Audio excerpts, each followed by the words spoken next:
whitest. I don't want no doctor to stick no needle in me. Whitest, hurt when I pee. I got it from... De få gangene jeg sier til min kjære at vet du hva, i dag orker jeg ikke gå på koret, jeg var 12 timer på jobb. Jo, du går på koret, for du vet hvordan du blir når du kommer hjem. Altså, jeg flyr jo igjen. My balls feel like a pair of maracas. My balls feel like a pair of maracas. Oh God, I probably got the gono-kaka-kaka-kas. Nå har jeg hatt mannskor i snart 10 år.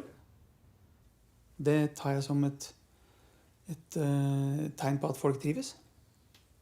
Og trives både med meg som dirigent, og trives med de andre medlemmene i koret som sangere. Og de har jo i statutene sine at de skal synge i begravelsene til hverandre. Og som det ser ut nå, så blir jeg førstemann.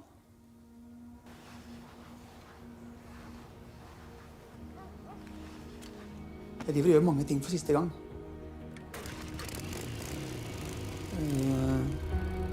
Kjøp mine siste klær, truser og sokker. Kjøp min siste tannbørste. Mange sånne rare ting siste gang. Greier du å stå en time? Halvtime?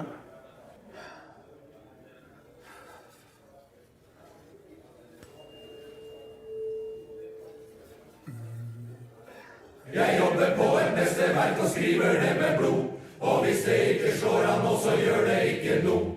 For når jeg borte, vil de skjønne hvem jeg var, og holde vakre minnetaler ved min grav.